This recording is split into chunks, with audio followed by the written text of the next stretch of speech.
Why living Ramayana? So, the Ramayana is the story of Ram, and that's what we'll be getting into in this podcast. But the other thing we'll be doing is we want to look at how the story, one, is still very much alive. It's this very old story for sure. And there are so many different versions that date back to thousands of years ago. And when we hear that, it's very easy to think, well, how is this still relevant? This is about a bunch of people who lived in an age that's completely different from mine. Society probably worked really differently. People's mindsets were different. Why should I think about the Ramayana? So, one part of this is we want to look into how this story of the Ramayana is ever relevant. It's something that even today, in spite of the amount that society has changed, we can still see how what the characters went through is not that different from the kind of things that we go through in our life. And how the things that they learned and the self discovery that they went through is something that we can see happening in our own journey. So the Ramayana is still alive. But the other part is that we are living our own Ramayana, right? We're all going through the journey of our own life.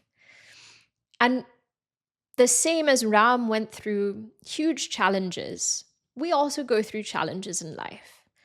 So, how can we bring the inspiration with which they faced their challenges into our own life? How can we live the Ramayana through our own experiences and our own growth? The Ramayana is an epic. So, there's this really interesting question about whether a story like the Ramayana is mythology or whether it's something that actually happened. And that depends on you. You can choose to see it as something which is sort of fact mixed with fiction, or you can choose to see it as something that actually happened. In this podcast, we're going to be focusing on two main retellings, or rather, two main narrations of the Ramayana. So there are loads. There are innumerable versions of the Ramayana, from Vedavyasa's Adhyatma Ramayana to the so-called original Ramayana of Sage Valmiki. There is the Tulsi Ramayana of Tulsidas. There is the Kamban Ramayana, which is very well known in the south. There is an Ananda Ramayana. So there are so many versions. What we'll be doing is we'll be taking key portions of the Valmiki and Tulsi Ramayana. And interestingly, there are parts of the story which diverge. So, of course, the main story is pretty much the same. But there are episodes which happen in the Tulsi Ramayana which don't happen in Valmiki Ramayana, and vice versa. But from both their perspectives, what's really interesting is that they don't treat this as fiction. They're not treating this as the story of a fictional character who went through fictional instances in life. They're treating this as the story of the Prince of Ayodhya, Ram, his family, and his friends. But there is a spiritual dimension to this. And that is actually in both Valmiki Ramayana and Tulsi Ramayana. There is an additional depth which is seen in the character of Ram, in that he is seen as much more than just a man, which is something we'll be getting into in later episodes. But the first thing to know is, even just from the standpoint of the story, this story really is epic. It's an epic love story, actually, at its heart. It's a story of these two characters who are so deeply in love with each other and who really just give themselves up for the other. It is a story of brotherhood. It is a story of family. It's a story of war and the tragedy that takes place in war and conflict.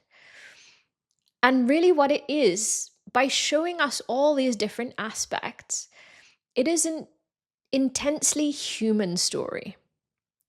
Because that's stuff that we all go through, right? We all fall in love. We all go through family drama. We all have situations with friends that we go through that we have to navigate, difficulties in the workplace, difficulties at home.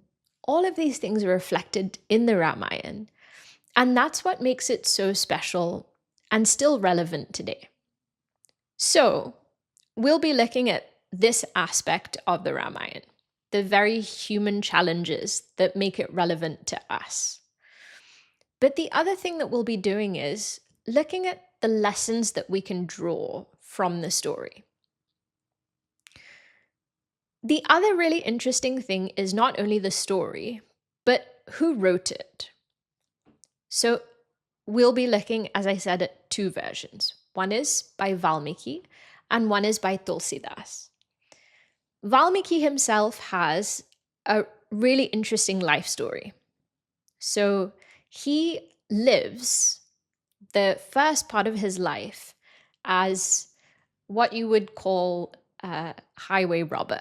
Okay, so he's living in the forest, and basically what he's doing is he is looking for wealthy people to pass through the forest.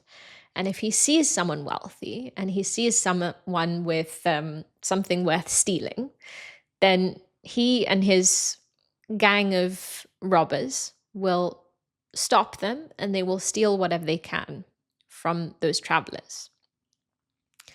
In other words, he is someone who is not necessarily leading a very moral life. He's not really someone who's thinking beyond the day-to-day of how can I earn money to get what I want. He's not someone who's really concerned with a question of right or wrong here and now, nor is he concerned with bigger questions of the purpose of life or why the world is the way that it is. He goes through a really interesting transformation where he meets a character called Sage Narada. Narad Muni is the spark for his transformation. And that transformation comes when Narad Muni is met by this Valmiki, who is earlier known as Ratnakar, and he asks him this question. If your family had to partake of the sin that you were incurring by committing violence against people and stealing from them, would they share that sin with you? And so he very confidently says, yeah, of course they would. I'm doing it for them. I'm not doing this just for me. I'm stealing so that I can provide for them as well. Narad Muni says, I think you should check. So he sends Ratnakar home and he goes and asks his wife, he asks his father, he asks his child, would you share the result of the actions that I'm performing with me? All of them say no. You're doing what you're doing and you've chosen the path that you're following. We're not going to share in that sin with you. This is the moment at which he realizes he's been living life for almost a false purpose. He has been believing in something which is at that moment proved to be untrue. And that makes him question what he's doing and why he's doing it. He goes back to Narad Muni and he is given some advice, and that is to say the name Ram. Now, he is at this point so averse to any kind of worship that he cannot even say this name, Ram. So Narad Muni tells him, that's fine, no problem. Just say Mara and say it repeatedly. So he sits down And he starts repeating this word, Rama, Rama, Rama, Rama, Rama, Rama. And it turns into Ram. And through this process of intense practice, where he's just sitting for not days or weeks, but months on end, just repeating this name, just that name has enough of an effect on his mind to transform his character completely. And there's a really beautiful incident which depicts this transformation so clearly. After he becomes Valmiki, the name Valmiki coming from, it actually means anthill, because he sat and repeated this name Ram for so long without moving that an anthill formed around him. So he becomes known as Valmiki. Valmiki is one day by the river, and he looks up at the bank to see two crane birds, a male and a female. And he is so taken with this beautiful sight, he's just watching them. And no sooner is he sort of becoming absorbed in that sight, that suddenly, out of nowhere, the arrow of a hunter is thrown towards one of the birds and kills one of the birds. So one bird dies and the other one starts lamenting. And Valmiki is so distressed by this sight.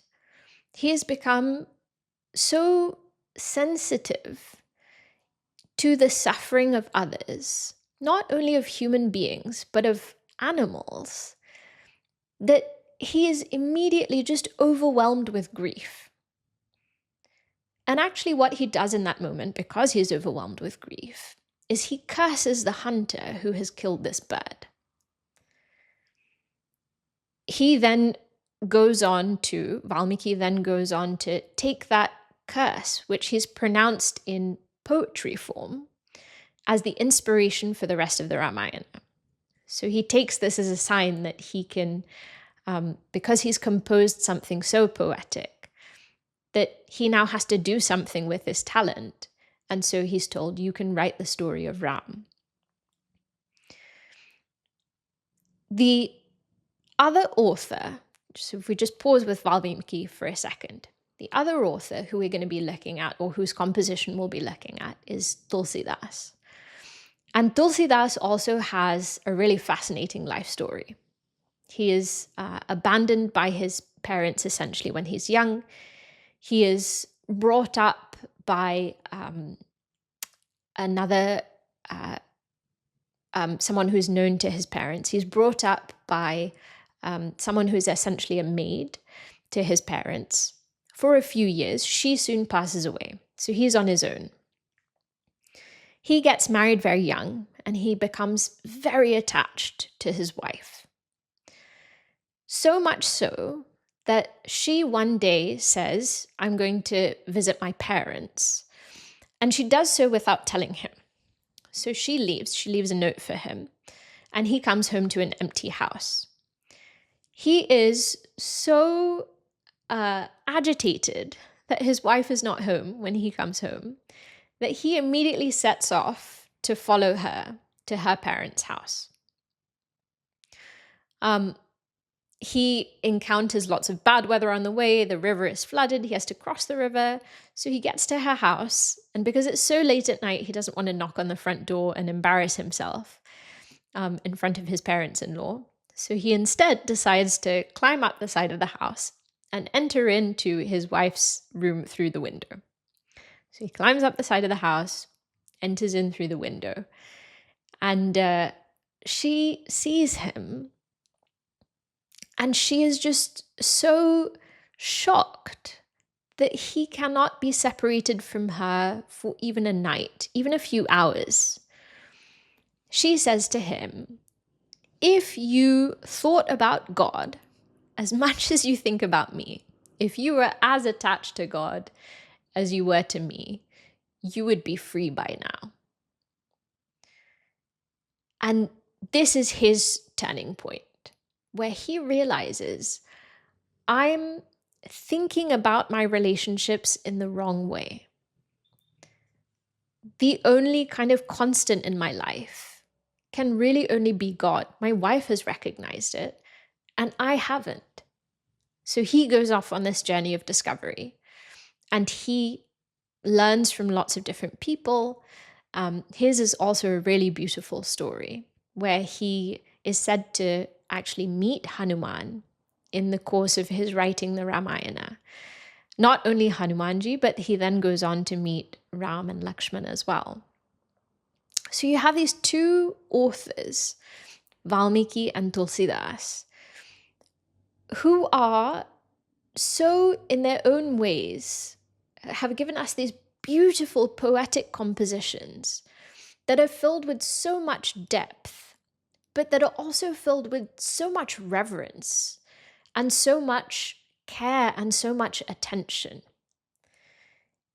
And really, for an ordinary person to talk about the Ramayana, it always feels like such a huge task because the story is so big and we want to kind of do it justice.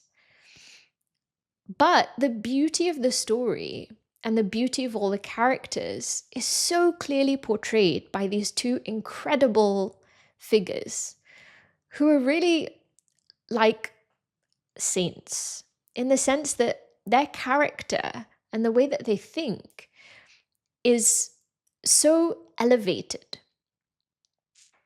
And I think something that's really interesting for us to think about is, in order to be open, in order to be open to something higher in our life, what these two figures show us is what's required is a sensitivity to the sorrows of others. A lot of the time, we are so sensitive to our own suffering, and we are so sensitive to the things that cause us grief, to the extent that we ignore what's going on around us. Sometimes we are so much bombarded by what's going on in the world and what's happening in the news that we become almost desensitized to the suffering that we're hearing about on a daily basis. So, a question for us to think about is, how much are we sensitive to the world around us? Can we, in our sensitivity to the world, learn to put our own challenges second? Can we learn to open our hearts with compassion to the sufferings of others so that we can serve and love the world that we live in? Hari Om. Thank you for listening to this episode of Living Ramayana. To stay updated on Chinmaya Mission UK's activities, visit our website chinmayauk.org and follow us on social media.